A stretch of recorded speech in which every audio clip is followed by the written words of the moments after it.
beriman itu menjadikan ujian sebagai salah satu dari bukti cintanya Allah sama kita. Kalau kita nggak dikasih ujian, nanti kita mau dapat pahala sabarnya dari mana? Kalau semua yang kita rencanakan dan Allah berikan kemudahan untuk menggapai itu, nanti kita dapat pahala ikhlasnya dari mana? Sedangkan pahala sabar, pahala ikhlas itu yang nanti bakal kita pertahankan, kita pegangi dengan erat buat bisa masuk surganya Allah. Karena surga itu nagih ujian. Surga itu nggak ada yang jalannya mulus. Surga itu semuanya terjal. Jadi kalau misalkan hari ini kita masih diuji sama Allah, selalu bisa melihat Allah dengan kacamata positif. Oh ya Allah, ini ternyata menjadi salah satu cara termudah buat bisa dapat keridhaannya Allah. Kenapa?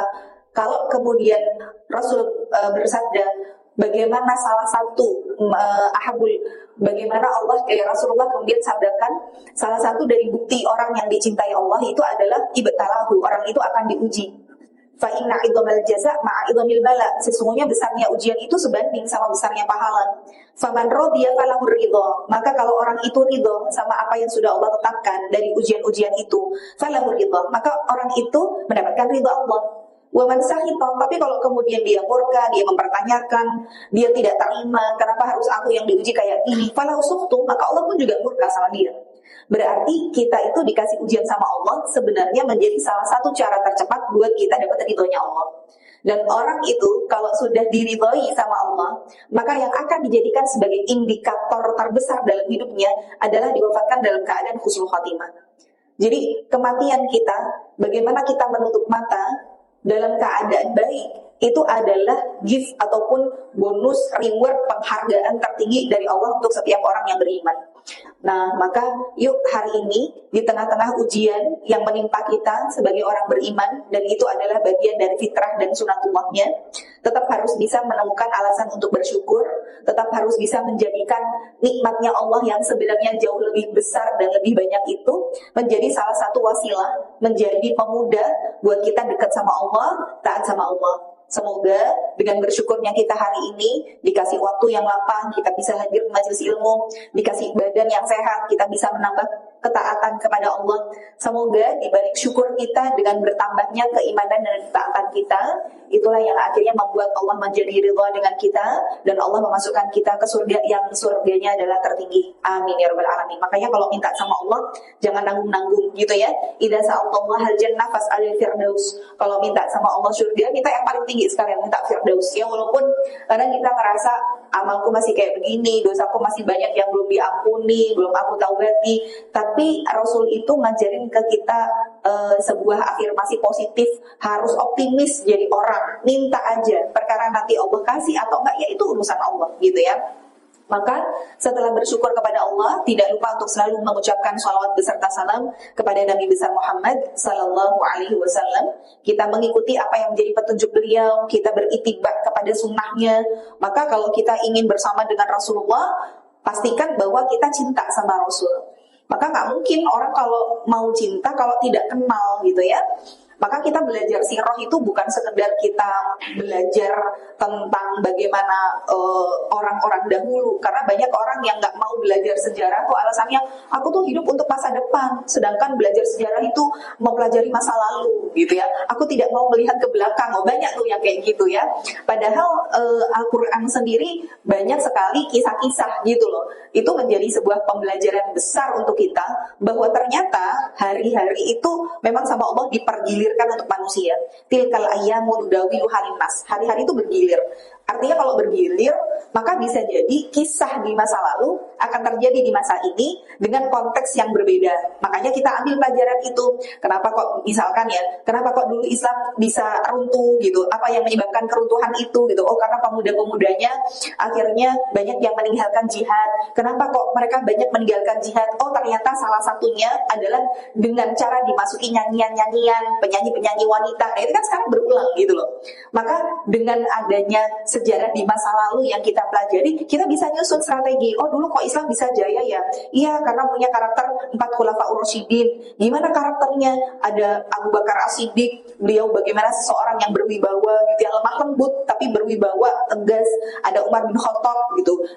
Dia gagah berani, kemudian tidak pandang bulu dalam membuat sebuah keputusan hukum. Ada Utsman bin Affan yang kaya tapi dermawan, ada Ali bin Abi Thalib, seorang pemuda yang cerdas gitu. Berarti kalau Islam mau jaya, pemimpin kita harusnya punya 4 karakter ini gitu ya. Ya dia lembut tapi tegas, kaya, dermawan, dan cerdas. Nah, jadi dengan kayak gitu akhirnya kita belajar ya. Maka kita mengkhususkan dulu untuk belajar sirah sahabiyah. Di mana sahabiyah kita mulai dari para istri-istri Nabi, dan istri Nabi ini memang banyak sekali dari orang-orang liberal yang mereka mengatakan bahwa Nabi menikah hanya karena hawa nafsu, istrinya lebih dari 4, padahal di Islam sendiri itu dianjurkannya 4. Sebenarnya di dalam Islam menikah 4 itu untuk sebuah kebebasan, atau sebenarnya sebuah apa sih bahasanya? Jadi kalau orang banyak gitu ya, atau pembatasan. Kebebasan atau pembatasan. Di dalam Islam, seorang laki-laki boleh menikah dengan 4 orang istri. Itu pembebasan atau pembatasan? Sebenarnya, Bu. Bebas atau batas sebenarnya? Pembatasan. Karena dulu orang-orang di luar sebelum datang Islam itu istrinya banyak banget, bisa puluhan gitu ya. Maka Islam kemudian memberikan solusi, cukup 4, maksimal 4. Tapi kalau nggak bisa adil, ya udah 1. Jadi sebenarnya itu bukan sebuah perintah ya, bukan nikahilah 4 wanita, bukan perintah itu pembatasan buat yang istrinya banyak, maka maksimal 4 aja. Tapi kalau dirasa memang nggak bisa adil, ya udah wahidatan gitu ya. Maka Rasulullah ini ya mungkin kalau kita jawab secara logika belum ketemu jawabannya gitu. Artinya belum ketemu, dan ini menjadi salah satu hal yang ditembak lah sama orang-orang di luar Islam bahwa Rasul aja istrinya 11 gitu, sedangkan umatnya maksimal di 4 gitu. Itu kan berarti apa? Nggak adil ya. Kalau kita jawabannya karena Rasul adalah manusia yang berjalan dengan wahyu gitu ya, sehingga beliau menikah juga bukan karena hawa nafsu gitu. Maka ada banyak hal di balik pernikahan Rasul dengan para wanita-wanita tersebut gitu. Maka kita sudah belajar buktinya Rasulullah bukan menikah dengan hawa nafsu. Ketika menikah dengan Ibunda Khadijah itu benar-benar beliau juga tidak berpoligami selama 25 tahun bersama dengan 1 orang istri. Barulah setelah itu Rasulullah menikah. Kenapa ini ya? Oke.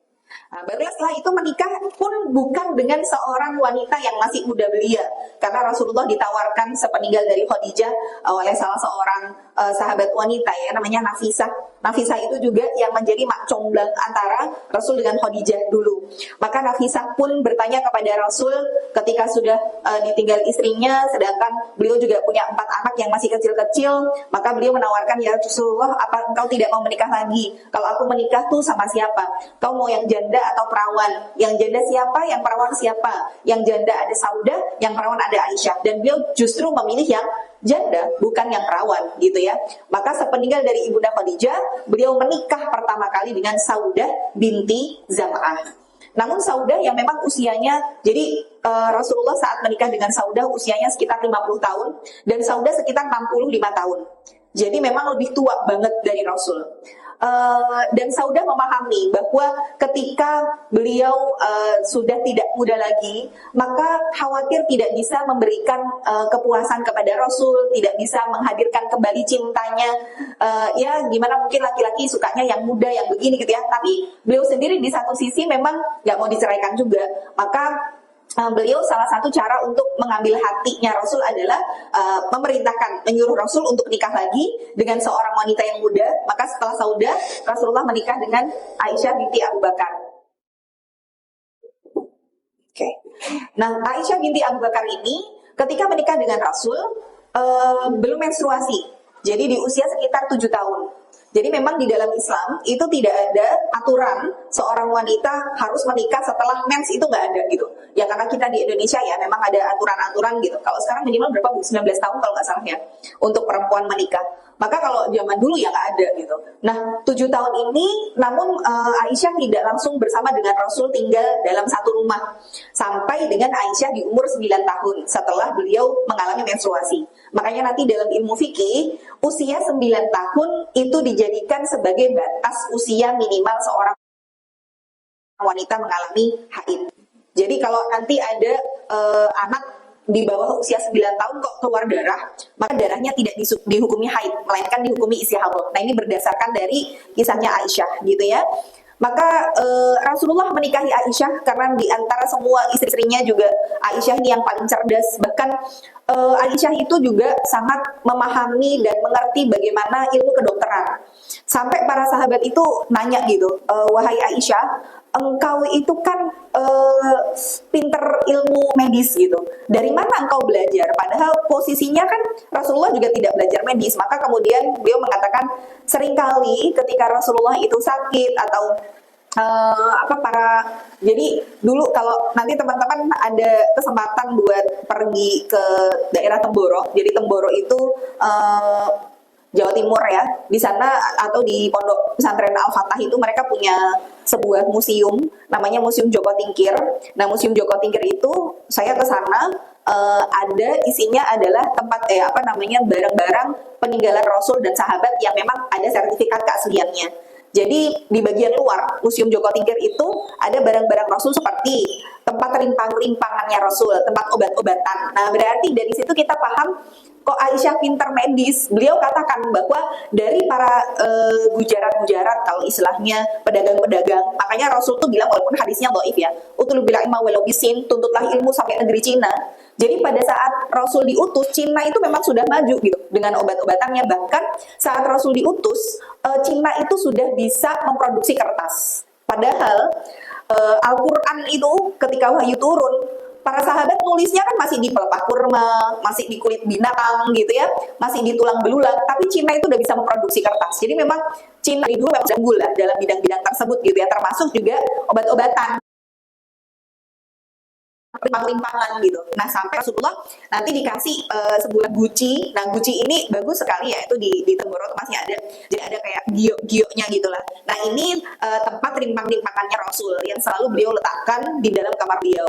Jadi ada tempat rimpang, ada tempat susu gitu ya, ada tempat air zam-zam gitu. Itu barang-barang yang memang selalu ada di kamar beliau. Nah, itu kalau nanti di bagian luarnya museum tersebut ya, masih ada pedangnya Khalid bin Walid, masih ada surbannya Imam Syafi'i, ada surbannya cucunya Rasul gitu. Jadi banyak peninggalan-peninggalan sana. Kemudian nanti kalau masuk ke bagian dalam itu ada namanya Raudhah. Tapi Raudhah ini bukan Raudhah sebagaimana di Masjid Nabawi ya, tapi Raudhahnya adalah tempat di mana memang peninggalan Rasul yang langsung bersentuhan dengan tubuh beliau. Jadi kayak sendal, jubah, rambut, kemudian bahkan ada sari keringetnya Rasul gitu. Jadi Rasulullah tuh dulu ketika tidur dalam kondisi hawa yang sangat panas, kemudian itu masuk ke rumahnya Ummu Sulaim kalau tidak salah. Kemudian karena di tikernya Ummu Sulaim itu ketika Rasul tidur di atas itu apa sih bahasanya, mungkin karena kepanasan ya, jadi bekas keringat gitu. Nah, sama Ummu Sulaim keringat ini tuh diperes, kemudian dimasukkan ke dalam botol dan beliau campurkan sari keringatnya Rasul itu dengan minyak wangi yang biasa beliau pakai. Sampai para sahabat itu bilang, sungguh aroma keringatnya Rasul itu lebih wangi daripada aroma kasturi sekalipun. Jadi kayak sari keringatnya Rasul itu kayak dibikin serum gitu loh, ditaruh di botol gitu. Jadi ada minyak wangi, tetesin gitu. Nah, itu sari keringatnya Rasul masih ada di Temboro itu.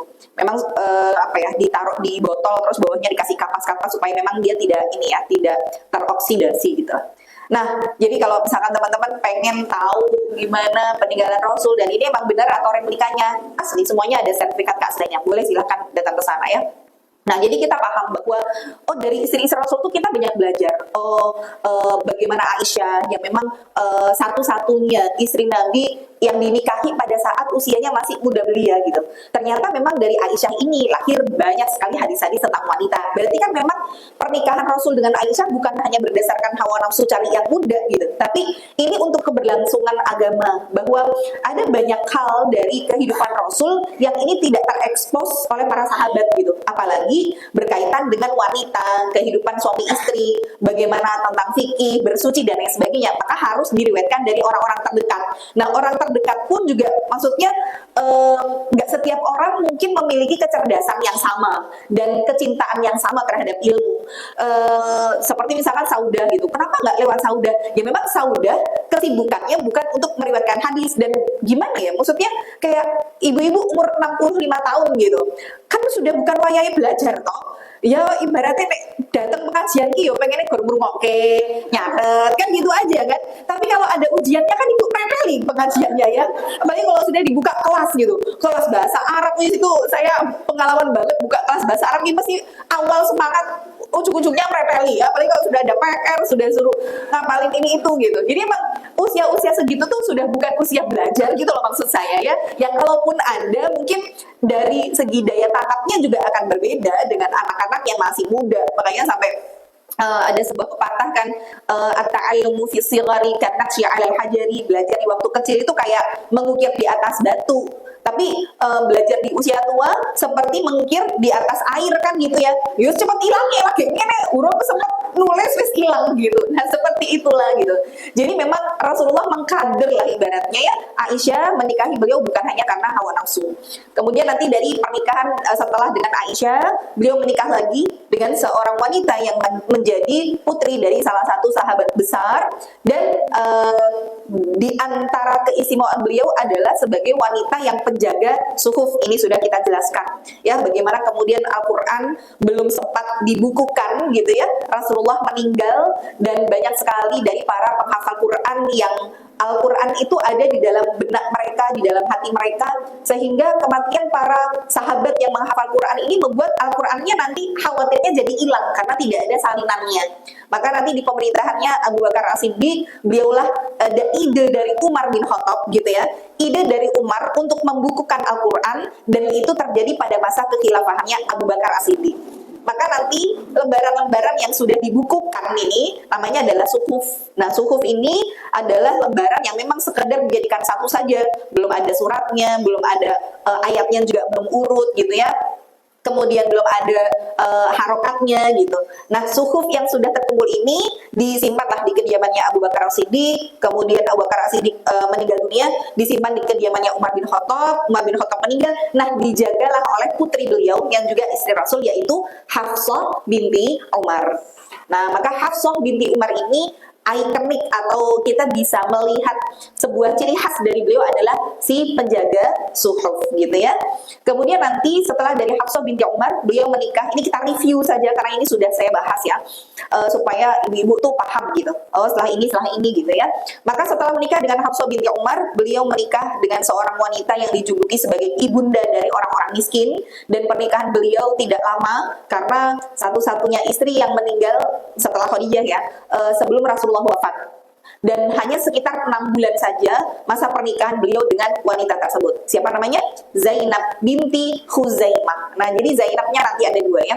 Yang pertama Zainab binti Khuzaimah.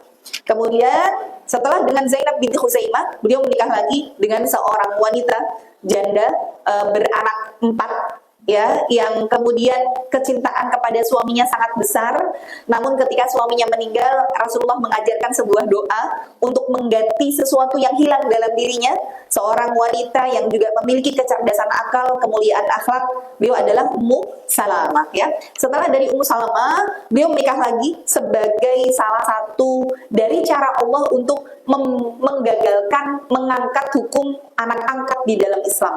Bagaimana kemudian selama ini gitu ya, sebelum datangnya hukum, maka orang memperlakukan anak adopsi itu persis sama kayak anak kandung. Mereka memberikan nama nasab dari ayah angkatnya, mereka memberikan warisan gitu ya. Maka dengan pernikahan dengan wanita ini, di mana wanita tersebut adalah mantan dari istri anak angkatnya gitu ya, karena sebenarnya kalau anak kandung namanya mantu itu walaupun sudah bercerai dari anak kita tetap nggak boleh dinikahi, karena mertua dan menantu itu mahram selamanya, walaupun sudah terputus pernikahannya, walaupun sudah meninggal nggak boleh aku arep nikahi mantan mertuaku, nggak boleh itu ya. Jadi sampai kapanpun tetap menjadi mahram selamanya. Tapi di dalam Islam justru yang sesuatu nggak boleh tadi kalau dari segi anak kandung, karena ini anak angkat maka harus dibedakan gitu ya. Maka untuk menghapuskan dari kebiasaan tersebut, Allah kemudian memerintahkan Rasul untuk menikahi dari mantan istri anak angkatnya. Siapa namanya? Zainab binti Jahash gitu ya. Maka Zainab binti Jahash adalah seorang wanita yang dia memiliki nasab hampir sama dengan Rasul karena masih sepupuan. Jadi seorang wanita elit gitu ya, bukan elit ekonomi sulit ya. Maksudnya wanita elit yang beneran elit gitu. Bangsawan, cantik, cerdas, punya kedudukan tinggi, nasab mulia gitu. Maka pernikahan Zainab binti Jahash dengan Rasulullah itu untuk mengambil sebuah hukum bahwa anak angkat, anak adopsi tidaklah sama dengan anak kandung. Nah, hari ini kita belajar tentang seorang wanita yang punya ikon atau punya ciri khas sebagai wanita yang paling membawa berkah bagi kaumnya. Nah, ya, siapa wanita tersebut? Namanya adalah Juwairiyah binti Al-Harith. Nah, jadi Juwairiyah binti Al-Harith ini adalah salah seorang putri dari ketua suku. Nama sukunya adalah Bani Mustalik. Nanti di kisah Bani Mustalik ya, itu diantaranya muncul hadithul ifki atau peristiwa dusta tentang perselingkuhan Aisyah dengan Sofwan bin Mu'attal. Baik, saya ceritakan kisahnya pelan-pelan. Jadi sekitar tahun 5 Hijriah. Jadi ibu-ibu, teman-teman harus paham bahwa di dalam Islam kalau disebut dengan tahun sekian Hijriah itu adalah peristiwanya setelah hijrah Nabi dari Mekah ke Madinah. Dan yang membuat penanggalan Hijriah di dalam Islam itu adalah Umar bin Khattab. Jadi sebelum Umar bin Khattab itu punya ide untuk menjadikan proses hijrah dari Mekah ke Madinah sebagai satu hijriah, maka tidak dikenal sebagai tahun hijriah, gitu ya. Maka nanti istilahnya di dalam sirah, di dalam kisah-kisah, maka dengan menggunakan tahun kenabian. Nah, jadi kalau misalkan tahun kenabian itu berarti peristiwanya sebelum hijrah. Makanya nanti Khadijah meninggal tahun berapa? Bukan tahun berapa hijriah, karena Khadijah belum sempat mengalami peristiwa hijrah gitu ya. Maka Khadijah meninggal itu di tahun 10 kenabian, di tahun ke-10 kenabian. Jadi tahun pertama kenabian itu dimulai dari kapan? Dari Rasul umur 40 tahun. Nah, itu nanti sudah mulai dari tahun 1 kenabian, tahun 2 kenabian gitu ya. Nanti peristiwanya menggunakan kalimat tersebut. Tapi ketika Rasulullah sudah kemudian berhijrah, maka itu disebut dengan tahun hijriah gitu ya. Nah, jadi ketika Rasulullah jadi pada saat peristiwa hijrah dari Mekah ke Habasyah atau Ethiopia, itu juga tidak disebut hijriah, gitu ya, karena hijrah pertama kaum muslimin ke Habasyah itu Rasul juga tidak ikut, tapi para sahabat aja nanti yang mereka diizinkan oleh Rasul untuk hijrah ke sana untuk menyelamatkan keimanannya, karena siksaan-siksaan yang diberikan oleh orang-orang kafir sudah begitu dahsyatnya, dan Rasul tidak bisa membela mereka karena Rasul sendiri dibela. Rasul sendiri punya pendukung gitu loh dari paman-pamannya Nabi yang mereka memang memiliki power sehingga mereka siap pasang badan walaupun non muslim untuk membela ponakannya. Lah tapi para sahabat yang mereka tidak punya power ini mau tidak mau kan akhirnya menghadapi siksaan-siksaan itu. Taruhlah Bilal bin Rabah, ada kemudian Ammar bin Yasir gitu ya, sekeluarga gitu. Dan Rasul nggak bisa berbuat apapun, akhirnya mengizinkanlah mereka untuk berhijrah ke Habasyah. Nah, ini tidak disebut dengan peristiwa hijriah gitu ya. Nanti hijrahnya Rasul pertama itu sebenarnya juga bukan ke Madinah, tapi ke Taif. Nah, jadi setelah tahun 10 kenabian yang disebut dengan Amul Huzni itu tahun kesedihan ya. Nanti setelah peristiwa pemboikotan keluarganya Rasul, jadi Rasul itu kan kabilahnya ada Bani Hashim gitu ya, Bani Abdi Manaf. Nah, ini keluarga besarnya Rasul. Mereka yang tidak mau untuk mengikuti, jadi mereka orang-orang kafir ini pengennya barter gitu ya. Serahkan keponakanmu untuk kami bunuh. Kamu minta apa? Kamu minta jabatan, minta harta, minta kedudukan, kami kasih. Tapi memang orang Arab itu fanatismenya beragama tuh, fanatisme kelompoknya tuh kuat banget. Bahkan sampai sekarang tuh masih fanatisme. Maksudnya yang saya lihat ya dari orang-orang Arab itu biasanya nek nikah, nek gak dapat orang Arab gak boleh, biasanya gitu. Nah, itu kan masih fanatismenya tuh banget gitu. Dan saya ingat sekali karena kakek saya itu kan Ustadz Abdullah Sungkar, Allah yarham ya, marganya tuh Sungkar gitu. Dan bapaknya kakek itu memang orang Yaman asli. Waktu itu memang di daerah Pasar Kliwon, kemudian nenek saya itu orang Watu Kelir, wong Jowo lah. Nah, nenek saya itu perawat di Rumah Sakit Pusati. Sedangkan kakek saya itu ya tinggalnya rumahnya tuh ya di Pasar Kliwon situ.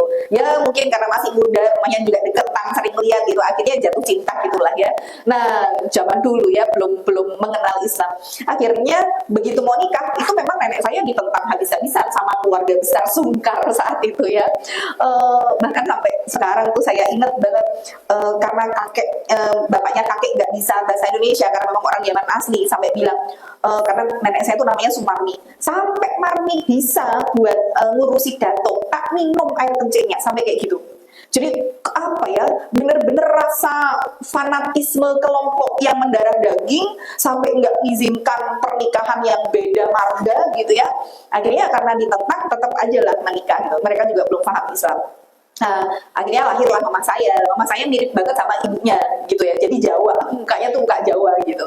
Sedangkan adiknya mama itu Arab banget. Cuman di kelas 6 SD meninggal karena leukemia. Jadi mama saya tunggal gitu lah. Lah mama saya nikah sama orang Sunda. Nah, bapak saya orang Sunda. Jadi semakin saya juga tidak berarab-arab gitu ya. Cuma saya ketika misalkan ngisi di daerah Pasar Kliwon gitu ya, mama saya sampai selalu bilang, "Do, tolong misalkan Pasar Kliwon orang-orang Arab sana minta jadwalmu, tolong ke ono gitu, nggak bisa mas, sudah penuh ini, tolonglah do, mereka itu dulu nggak paham Islam, ngelek-ngelek keluarga kita sampai sebegitunya, sekarang mumpung mereka mau ngaji, bu ini ya udahlah, sesekali saya kasih jadwal, itu kalau sudah saya ngisi, oh lah kamu ternyata cucunya ini toh, kita masih saudara loh, dan sebagainya. Saya oh iya ya, sekarang ngaku-ngaku saudara semuanya ya, dulu kita diusir-usir.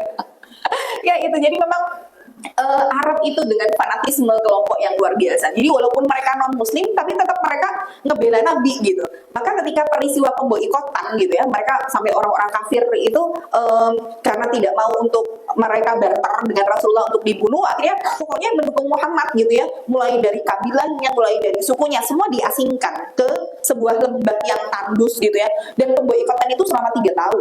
Jadi benar-benar nggak boleh ada yang ngasih makanan ke mereka, jual beli nggak boleh, putus persaudaraan, itu berat banget gitu. Nah, ini peristiwanya nanti dari tahun 7 kenabian gitu ya, sampai di tahun 10 kenabian.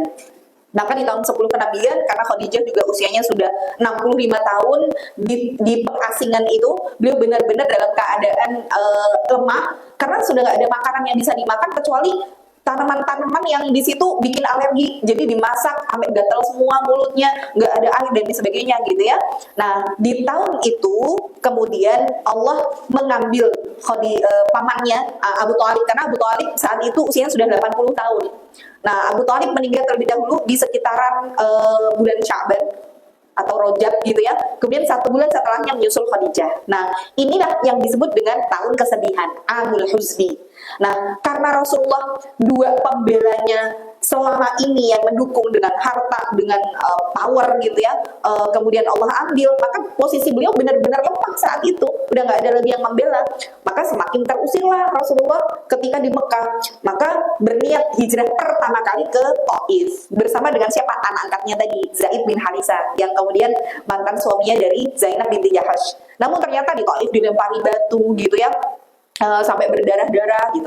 Nah, peristiwa Nabi hijrah ke Taif juga tidak disebut sebagai satu hijriah. Nah, barulah kemudian beliau hijrah ke Madinah, dibukakan jalan oleh Mus'ab bin Umair. Jadi Rasul tuh melihat bahwa para sahabat itu juga memiliki expert atau keahlian yang beda-beda gitu. Nggak semua sahabat tuh suruh perang, nggak semua sahabat itu suruh meriwayatkan hadis, karena memang ada porsinya gitu. Kayak Abu Hurairah, beliau meriwayatkan hadis, tapi nggak pernah kita lihat beliau pemimpin perang, karena memang bukan passionnya di situ gitu ya. Khalid bin Walid memang ahlinya strategi perang, tapi jangan disuruh hafal Quran, karena dalam sejarah dia cuma hafal 2 surat aja dalam Al-Quran, Al-Fatihah sama Al-Ikhlas.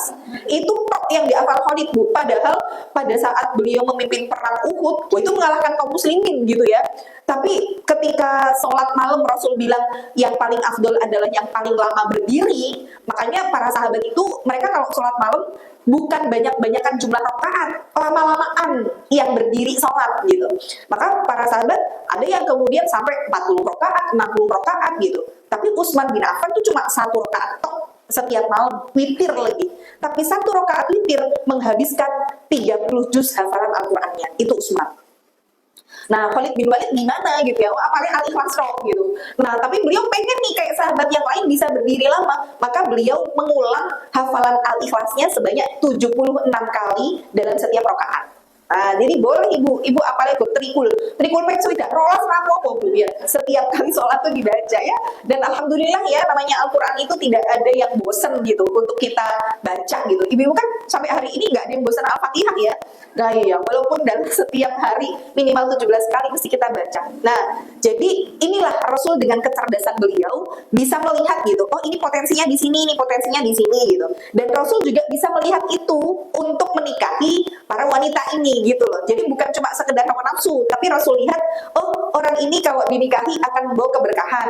Oh orang ini potensinya kalau dinikahi begini-begini gitu. Jadi mungkin kalau secara logis banget tuh kita belum bisa menemukan jawaban. Tapi memang itulah salah satu alasan dari Allah ya. Maka Juwairiyah binti Harith itu adalah seorang putri dari kepala suku. Nah, bapaknya itu namanya adalah Harith bin Diror. Jadi Harith bin Diror itu kepala suku namanya Bani Mustalik gitu ya, pemimpin dari Bani Mustalik. Jadi Bani Mustalik ya adalah salah sebuah kabilah yang berada di sekitaran Mekah saat itu. Nah, ayahnya Juwairiyah gitu ya, ayahnya Juwairiyah ini ketika tahu bahwa Islam ini semakin kuat dengan banyaknya kabilah-kabilah yang sudah masuk Islam, akhirnya dia mengumpulkan pasukan untuk menyerang Madinah. Jadi posisi Rasul kan sudah di Madinah karena ini terjadi di tahun ke-5 Hijriah. Nah, sampai akhirnya salah satu intelijennya Rasul yang namanya Barok Mujaziz al-Mujid dan juga para sahabat yang lain tahu nih, wah ya Rasulullah, ini Bani Mustalik itu sedang mengumpulkan bala pasukan dan juga perlengkapan buat perang. Jadi mereka ngumpulin pedang, ngumpulin kuda, ngumpulin sekutu gitu. Jadi Rasul tuh juga cerdasnya beliau meletakkan intelijen. Nah, kalau bahasa sekarang spy gitulah ya, mata-mata. Nah, mata-mata inilah yang kemudian akhirnya melaporkan kepada Rasul. Jadi Bani Mustalik ini udah tercium dulu dengan intelijennya Rasul bahwa mereka sedang mempersiapkan untuk menyerang kota Madinah saat itu. Maka Rasulullah untuk mencegah terjadinya korban dengan peperangan tersebut, akhirnya mengumpulkan sekitar antara 700 sampai dengan 1000 pasukan dan mereka mulai bergerak ke arah Al-Muraisi. Jadi Al-Muraisi itu nama sebuah tempat yang dia sebenarnya ada sumur yang miliknya Bani Mustalik gitu ya. Jadi ibaratnya Rasul tim bagi kecolongan, wes awak dewe curi start dulu. Karena mereka lagi ngumpulin nih, lagi prepare. Rasul tahu, wes kita langsung beranjak aja ke sana. Akhirnya Rasul mengirim utusan dulu. Jadi Rasulullah itu ketika mau menyerang sebuah kaum itu tidak langsung diserang. Maksudnya para sahabat pun nanti misalkan kayak penaklukan negeri Romawi, penaklukan Persia yang dilakukan pada masa pemerintahnya Umar bin Khattab itu tidak langsung diserang. Terus mereka kalah enggak, tapi nih dulu gimana nih kita dakwah dulu gitu ya. Gimana mau enggak kalau misalkan masuk Islam, kalau masuk Islam nanti kita berdamai, kamu diatur dengan hukum Islam, nanti begini gitu ya. Bahkan juga kalau orang-orang yang mereka berada di lingkungan Islam asal bayar jizyah itu kan pajak ya, mereka bayar pajak maka akan dilindungi gitu sama kaum muslimin. Ada yang menyerang kabilah mereka, kaum muslimin mendukung gitu ya. Kemudian mereka juga dipersilahkan untuk menjalankan ibadah sesuai dengan keyakinannya masing-masing. Jadi dibiarkan untuk hidup berdampingan dengan damai gitu loh, antara muslim dengan non muslim. Jadi mereka berada di wilayah perlindungannya kaum muslimin asal mereka membayar jizyah. Jadi Rasul pun juga negosiasi dulu sama Haris ini bin Diror ya untuk mengajak perdamaian dan masuk Islam. Kalau menolak, baru kemudian opsi selanjutnya adalah berperang. Nah ternyata Haris ketika negosiasi sama Rasul, dia memilih jalur untuk menolak dan memilih perang. Akhirnya ketika Rasulullah tiba di Al-Muraisi, Bani Mustalik ini ternyata tidak siap. Bukan, maksudnya persiapannya tuh belum sempat matang gitu. Tapi Rasulullah sudah datang ke situ dan peperangan tidak berlangsung lama. Jadi cuma beberapa jam aja peperangan tersebut sampai akhirnya kemenangan diraih oleh kaum muslimin. Nah, ketika kaum muslimin menang telak menghadapi Bani Mustalik, banyak dari tawanan wanita dan laki-laki Bani Mustalik yang ditahan sebagai tawanan perang. Jadi tawanan-tawanan perang ini akhirnya nanti jadi budak gitu ya. Nah, ketika kemudian mereka jadi tawanan perang, maka Rasul itu nanti ngebagi-bagi dari tawanan-tawanan itu untuk diberikan kepada para sahabat yang ikut berperang. Jadi, oh kamu ikut perang, ya udah kamu dapat ini sebagai budakku. Jadi kayak karena budak itu nanti jadi kayak barang kan, boleh diapa-apain gitu. Maka satu persatu nanti para sahabat itu dapat jatah atau ghanimah juga, dapat harta rampasan perang. Nah, di perang Bani Mustalik ini nanti muncul sebuah kisah yang menjadi pembelajaran besar turunnya surat An-Nur ayat 11 sampai 26. Jadi Rasul itu ketika kemudian berperang biasanya bikin undian, ngocok gitu siapa di antara istrinya yang ikut berperang sama beliau. Jadi istrinya dapat giliran. Oh, giliran perang ini sama ini gitu ya. Saat itu ketika dikocok keluarlah nama Aisyah binti Abu Bakar. Akhirnya Aisyah saat itu ikut menemani Rasul berperang menuju ke Bani Mustalik. Dan Aisyah disebutkan bahwa saat itu masih sangat kurus gitu ya, sehingga ketika beliau diletakkan di atas unta itu kan ada rumah-rumahan di atasnya atau bahasanya sakedup gitulah. Maka diletakkan di atas sakedup itu, orang itu saking ringannya beliau itu nggak kerasa iki enek wonge apa orang gitu loh. Saking iki enek wonge kok podo wae, enek wonge ya podo wae, saking memang kurusnya beliau. Dan nanti kalau berbicara tentang masa Ibunda Aisyah kurus, emang sempat gemuk? Iya, karena pada saat itu Rasulullah ngajak lari Aisyah gitu ya. Kemudian Rasulullah kalah. Kemudian pada saat Aisyah sudah mulai agak berisi, lomba lari lagi sama Rasul dan Rasul yang menang. Kata Rasulullah, ini membalas kekalahanku di masa lalu karena jalannya Aisyah sudah gak sesigap dulu. Nah, Aisyah itu seneng banget pakai perhiasan-perhiasan. Jadi pakai kalung, gelang gitu ya. Nah, setelah kepulangan dari Bani Mustalik tadi menuju ke Madinah, Aisyah ini menyadari kalau kalungnya tuh hilang gitu. Wah, mana kalungku gitu. Akhirnya yang tadinya para sahabat itu kan nggak ngeliat dulu ya, apakah di atas unta itu sekedupnya itu masih ada orang apa enggak gitu. Jadi ngerasanya oh udah nih langsung diangkat aja, dinaikin ke atas unta. Dan mereka nggak nanya juga udah di dalam belum, itu enggak, saking mereka hormatnya sama istri Rasul. Nah, mereka pikir Aisyah sudah ada di dalam gitu. Padahal Aisyah tadi keluar lagi buat mencari kalungnya yang hilang. Ternyata kalung itu adalah jatuh di padang pasir kan. Tapi ketika Aisyah kembali ke sekedupnya, para pasukan kaum muslimin sudah beranjak. Jadi mereka sudah pergi, Aisyah ditinggalin seorang diri. Jadi mau nyusul juga mungkin udah jauh, nggak tahu gitu ya. Dan itu kan posisinya memang pada pasir yang luas itu ya, nggak ada orang sama sekali, nggak ada pencahayaan gitu. Akhirnya Aisyah cuma berharap udahlah, aku nunggu di sini aja. Siapa tahu nanti ada yang sadar kalau aku tidak ada di sekedup itu, terus mereka nyusul aku, jemput lagi ke sini. Akhirnya beliau sampai ketiduran lah di pada pasir tersebut. Dan ada di barisan paling belakang yang memang sama Rasul itu ditugaskan buat menyisir kalau ada yang ketinggalan itu sama si laki-laki ini, sahabat ini namanya Sofwan bin Mu'attal. Nah, si Sofwan ini memang ditugasi di bagian paling ujung gitu. Nah, ketika sampai di situ, beliau heran ini apa kok berduduk hitam-hitam gitu. Karena kan padang pasir gitu ya, luas gitu. Gak ada apa-apa, tiba-tiba kok jungkuk gitu ya, hitam gitu. Nah, akhirnya mendekat. Nah, di situ Sofwan kemudian berteriak, Ibunda Aisyah, istri Rasul gitu. Dari mana tahunya kalau itu Aisyah? Dulu sebelum turun ayat hijab, Sofwan ini tahu wajahnya Aisyah. Dan pada saat beliau mendapati Aisyah di padang pasir itu, posisi mukanya tuh kebuka gitu ya. Makanya beliau kaget, istri Rasulullah gitu. Tapi coba pada saat itu aja, bukan terus akhirnya kok bisa ketinggalan, gimana tadi ceritanya, lah ya toh ya wes ya gitu Bu. Jadi cuma cukup ngomong gitu doang, Aisyah langsung bangun kan, kaget gitu terus. Dan beliau tidak berkata apapun gitu, langsung sama Sofwan suruh naik di atas untanya. Dan posisi Sofwan itu gandeng si unta itu gitu ya. Dan selama perjalanan benar-benar tidak ada percakapan apapun yang keluar dari lisan mereka. Gak kayak kita kalau naik Gojek apa naik Grab itu kan SKSD ya Bu ya, sama drivernya, tinggal di mana Pak, anaknya berapa, oh tadi bisa naik mana aja. Itu Sofwan sama Aisyah tuh bener-bener diem gitu ya. Nah, sampailah nanti ke Madinah itu sebenarnya sudah dalam kondisi terang benderang gitu, siang-siang gitu loh. Tapi akhirnya muncullah sebuah fitnah besar yang digembar-gemborkan sama salah seorang tokoh munafik. Nah, siapa namanya?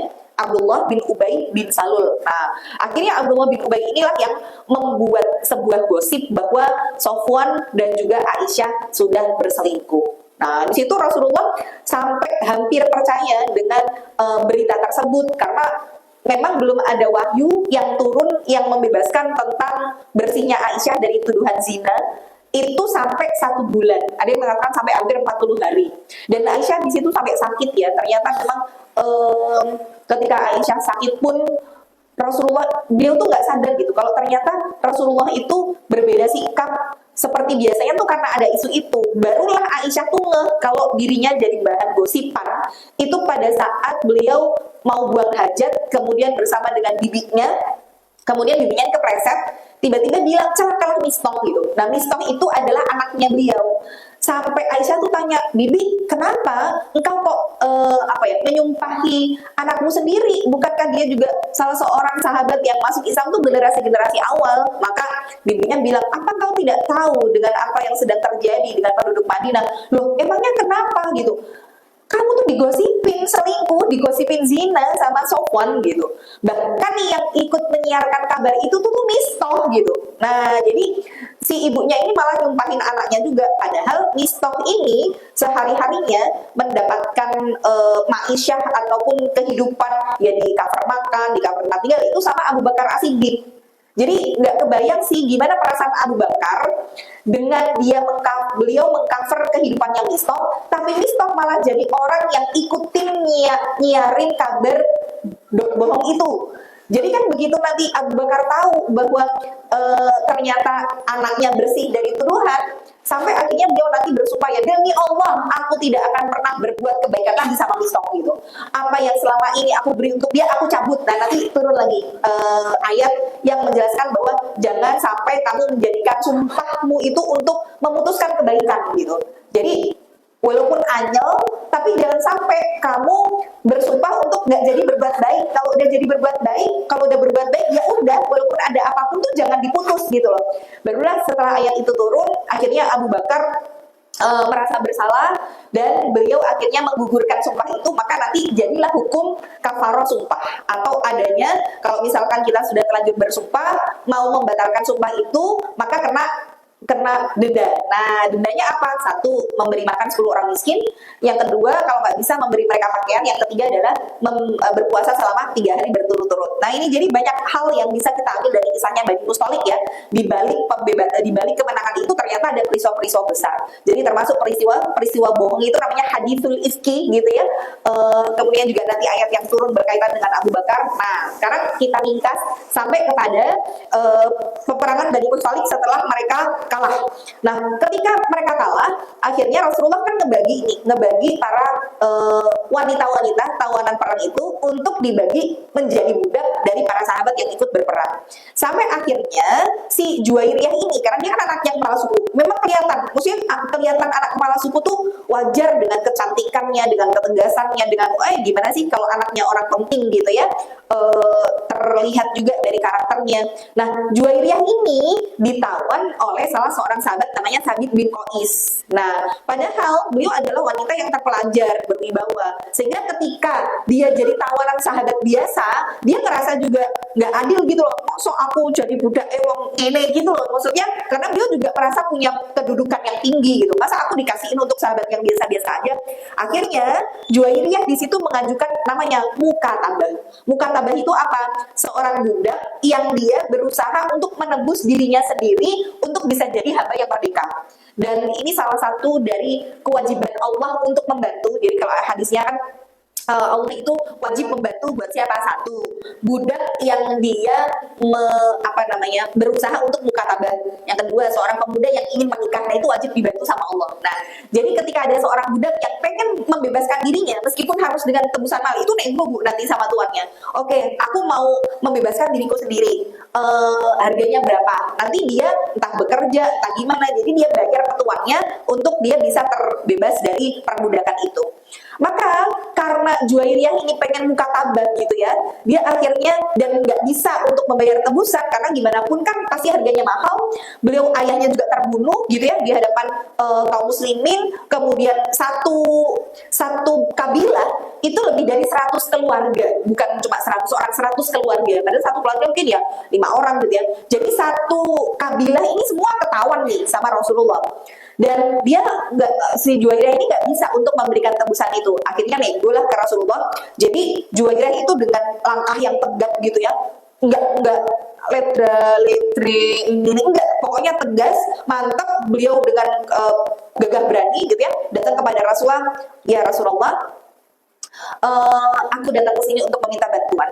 Aku ingin muka tabah, tapi aku tidak bisa untuk membayar muka tabah itu, tebusan itu. Bolehkah aku meminta bantuanmu untuk menyelesaikan tebusan itu? Jadi ibaratnya ya Rasul ini pemimpinnya, kalau datangi pemimpinnya bisa jadi nanti Rasul bilang sama sahabat ini untuk meringankan dan sebagainya. Intinya dia minta bantuan lah. Akhirnya Rasulullah bilang, jadi pada saat si Juwairiyah ini OTW ke Rasul, Aisyah tuh ngeliat dari kejauhan, wih itu Juwairiyah, anaknya pemimpin pasukan, cantik, berwibawa, pinter, jangan-jangan nanti Rasul mau nikahi dia lagi. Nah, jadi Aisyah tuh udah curiga gitu ya. Karena Aisyah aja yang seorang perempuan tuh bisa melihat ada sosok power yang berbeda gitu loh dari Juwairiyah, itu udah mulai, aduh nanti tidak dinikahi gimana, udah mulai ada rasa khawatir ya. Maka Rasulullah ketika melihat Juwairiyah datang, kemudian bertanya kepada Juwairiyah, bagaimana kalau aku memberikan penawaran yang lebih baik daripada apa yang kamu minta dari aku? Apa penawaran yang lebih baik itu? Maka Rasul mengatakan, aku membayar tebusanmu dan aku menikahimu. Kamu masuk Islam. Apa jawaban Juwairiyah? Baiklah, aku terima. Nah, jadi beliau tidak langsung menolak ya. Mungkin kalau kita jadi orang yang udah keluarganya ditawan semuanya, bapaknya pun terbunuh, tiba-tiba di kepala musuh gitu ya, kita bilang gimana kamu tak nikah aja, kalau kita begitu ya. Tapi bagaimana melihat Juwairiyah, melihat dari sisi Rasulullah itu memang sudah sosok yang berbeda ya. Maka akhirnya Rasulullah pun menikahinya. Setelah menikahi Juwairiyah ini, sampai akhirnya para sahabat yang punya budak-budak dari tawanan tersebut, mereka bilang, hei Rasul nikahi Juwairiyah, anak dari kepala sukunya. Masa kita ini menawan mertuanya Rasul, keluarganya Rasul, iparnya Rasul gitu ya. Akhirnya para sahabat semua yang menyaksikan pernikahan itu, karena ngerasa gak enak juga kan, masa keluarganya Rasul jadi budaknya kita, perawat dewe ini dosa banget gitu ya. Akhirnya 100 keluarga dari Bani Musthalib dibebaskan semua sama kaum muslimin, dan semua akhirnya masuk Islam. Nah, makanya sampai Aisyah mengatakan tidak ada wanita yang lebih membawa keberkahan bagi kaumnya daripada Juwairiyah. Ibaratnya nyekel siji we. Nah, megang satu aja, anaknya pentolane wes iki akan membawa keberkahan buat semuanya. Makanya tuh kalau hari ini saya tuh jadi ingat ya kisah mama saya gitu. Mama saya tuh nikah di usia 16 tahun, kelas 2 SMA. Jadi saat kakek saya mau hijrah ke Malaysia karena memang dikejar-kejar gitu ya, Ustadz Abu Bakar Ba'asyir saat itu anaknya Ustadz Iim itu masih SD. Sedangkan mama saya tuh putri satu-satunya. Dan gimana mau ditinggal hijrah? Meruki ini gimana kalau tidak diserahkan kepada orang yang mereka rasa bisa diamanahi. Tapi karena pendiri Meruki kan dua ini ya, kakek saya Ustadz Abdullah Sungkar sama Ustadz Abu Bakar Ba'asyir gitu. Tapi nggak mungkin namanya Ustadz Abu karena masih kecil. Nah, mama saya perempuan. Akhirnya bapak saya yang saat itu baru diperbantukan dari Gontor untuk awal merintis Meruki gitu ya. Kakek saya melihat, wah ini orang kok bagus, begini. Akhirnya dijodohkanlah dengan mama saya, padahal bapak saya beda usia 12 tahun sama mama, dan posisinya itu ustadznya di kelas. Ya mama saya nangis-nangis, masa dijodohke karo ustate, bedone 12 tahun sisa, nggak mau gitu. Sampai akhirnya kakek saya bilang, "Mus, kau boleh minta apa aja sama abang, ya nggak boleh satu, nolak Wahyudin," katanya gitu. Jadi kamu minta sekolah lagi, mau minta rumah, minta apa wes tak penuhi, tapi satu yang nggak boleh kau tolak, Wahyudin, katanya gitu ya. Kamu harus bisa mikir bahwa ini bukan cuma untuk dirimu sendiri, ada banyak hal yang abang pikirkan. Kenapa kok dijodohkan? Ya untuk keberlangsungan Meruki lah ibaratnya ya. Jadi ya saya akhirnya melihat dari situ, oh ternyata memang pernikahan itu nggak mesti semua didasari cinta dulu gitu loh. Tapi kalau kita kita melihat, oh jika menikah dengan orang ini ada banyak kebaikan yang bisa kita dapatkan, wes bismillah, nanti Allah hadirkan cinta itu setelah dari pernikahan gitu ya. Oh banyak juga kok orang yang menikah diawali dengan cinta, nyatanya hanya bertahan tak berapa bulan, tak berapa tahun gitu ya, padahal pacarannya bertahun-tahun, 1 tahun nikah cerai gitu ya. Tapi banyak juga yang menikah awal-awalnya bukan karena cinta, tapi ada kebaikan yang bisa Allah berikan setelah pernikahan, itulah namanya barokah ya. Akhirnya ya Allah cukupkan nanti ya. Nah jadi Juwairiyah binti Al-Harits begitu, menikah dengan Rasul membawa keberkahan bagi seluruh kaumnya. Maka bagaimana kepribadian dari Juwairiyah binti Al-Harits yang bisa kita lihat dan kita praktekkan dalam kehidupan sehari-hari. Maka pernah suatu ketika Rasulullah itu melihat Juwairiyah di pagi hari berpikir. Kemudian Rasulullah keluar dari rumah sampai dengan siang hari untuk suatu keperluan, dan masuk ke rumah lagi itu di siang hari, dan posisinya Juwairiyah masih berpikir. Jadi bisa dibilang beliau itu dari pagi sampai siang itu pikir kok gitu loh. Berarti kalau kita perhatikan, setiap dari istri Rasul itu juga punya potensi amal yang beda-beda gitu. Kalau Aisyah potensi amalnya, beliau cerdas, beliau banyak meriwayatkan hadis, mengajarkan kepada para sahabat gitu ya. Zainab binti Jahash, kita pernah bahas bahwa di antara istri Rasul itu yang paling pertama menyusul beliau adalah yang tangannya panjang. Yang paling panjang tangannya di antara kalian, kata Rasul gitu. Itulah wanita istri yang pertama kali menyusul aku. Akhirnya para istri-istri setelah itu mulai ngukur. Ayo, tangan kita siapa yang paling panjang? Ini nanti yang pertama kali nyusul Rasul. Ngukur semua. Sampai ternyata yang meninggal pertama kali justru Zainab binti Jahash. Padahal di antara istri-istri yang lain, beliau yang tangannya paling pendek gitu ya. Sampai kata Aisyah, loh dia tangannya paling pendek. Kok meninggal pertama kali? Padahal kata Rasul yang paling panjang tangan. Maka mereka akhirnya baru tahu, oh maksudnya Rasul yang paling panjang tangan itu yang gemar bersedekah. Dan sedekahnya itu kalau Zainab, beliau suka bikin prakarya gitu ya. Mungkin kalau sekarang tuh suka jahit, suka apalah keterampilan tangan. Kemudian dari hasil prakarya tangannya itu dijual, dari hasil jualannya beliau sedekahkan. Zainab tuh begitu. Nah, jadi Zainab itu sukanya sedekah.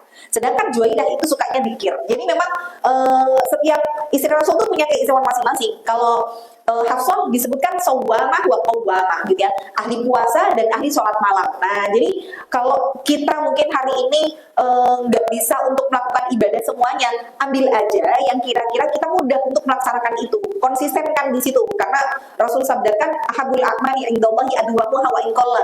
Amal yang paling dicintai oleh Allah itu kan yang dawam, yang konsisten, walaupun amal itu sedikit. Jadi ibu cari deh, ibu gampangnya ngapain, gampang mikir, gampang sedekah, gampang puasa, gampang untuk sholat malam gitu ya. Maka Juwairiyah itu salah seorang wanita yang gemar sekali berzikir, sampai kemudian Rasulullah mengatakan, wahai Juwairiyah, kamu dari pagi sampai siang itu berzikir, mau nggak aku ajarkan sebuah tasbih yang kalau tasbih itu kamu baca, itu dari segi pahalanya bahkan bisa menyamai kedudukan dudukmu untuk berzikir sejak pagi. Kamu tuh ngucap zikir ini aja dari pagi sampai siang kamu berzikir, itu sampai bisa menyamai pahalanya. Maka Rasulullah kemudian mengajarkan zikir subhanallahi wa bihamdihi adada khalqih wa ridha nafsih wa zinata arsyih wa midada kalimatih. Nah, ini zikir yang diusahakan untuk kita selalu mengucapkannya ya. Gimana Bu? Zikirnya subhanallahi wa bihamdihi adada khalqih wa ridha nafsih wa zinata arsyih wa midada kalimatih.